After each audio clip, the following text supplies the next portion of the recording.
Our last two review problems for Chapter 7b are going to be 9 and 10.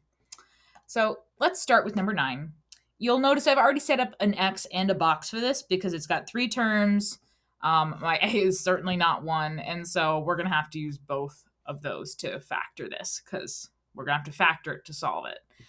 So let's start here. A is going to be, let's write that down. Our A here is 5. B is -7, and C is -6. So 5 times -6 is going to give me -30, and then -7 is going to be at the bottom.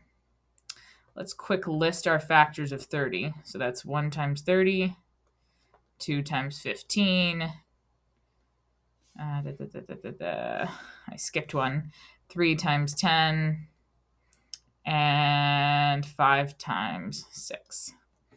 Now, it's pretty clear to me, I don't know about you, but it's pretty clear to me that the only one that's going to give me 7 is 10 and 3. So if I do 10 and 3, I want the 7 to be negative, so the bigger number needs to be negative. And so that's how I know what those are. Recall that my first term goes in the first box, so 5x squared is going to go here. My last term has to go in the last box, so that's going to be -6.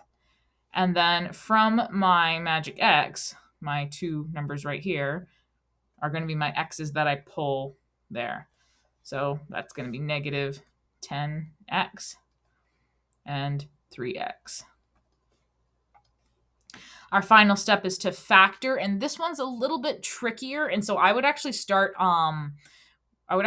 by figuring out what that number is going to be, because it's going to be a little easier to see.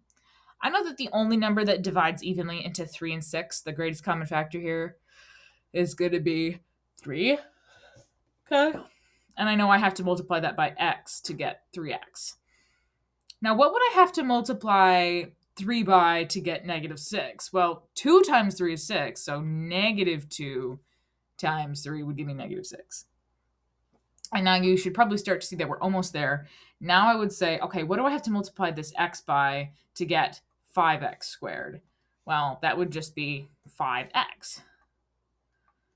And we've successfully factored this. So factored form is going to be 5x plus 3 times x minus 2. And remember, we're solving this, so we have to set it equal to 0. We are not quite done because remember that was the factoring part. This is asking me to solve it, so I'm going to set that equal to 0. And then set that equal to 0. Oops, x minus 2 equals 0. Over here, it's going to be a 2-step. The first thing I'm going to have to do is subtract 3, which will give me 5x equals -3. Divide by 5. And we'll get x is equal to -3/5. Yes, it's fraction. It's totally fine. This one's a 1-stepper. I just have to add 2 to both sides of my equation. And that's going to give me x is equal to +2. Whew, that was a lot of work.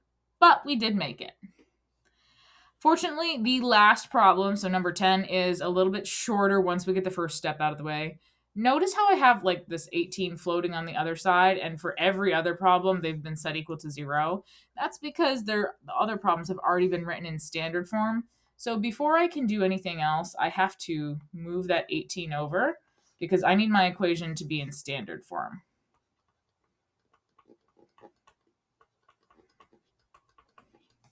Once it's there, we'll notice that a is 1, so I can use the shortcut. It's going to be 18 and -11. My factors of 18 are 1 and 18, 2 and 9, and 3 and 6. 2 and 9 are going to work, and they're both going to have to be negative for this to work. So that means my factored form is x minus 2. Let me change my color up there.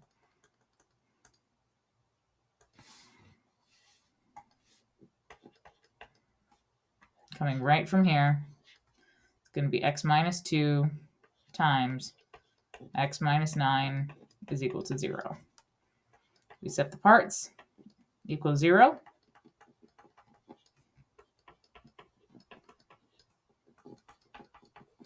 and solve. And I get 2 solutions. That is the end of the Chapter 10 video. Good job for making it this far.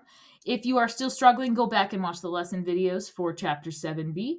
And best of luck on your retake, makeup, or whatever it is that you're doing. Bye.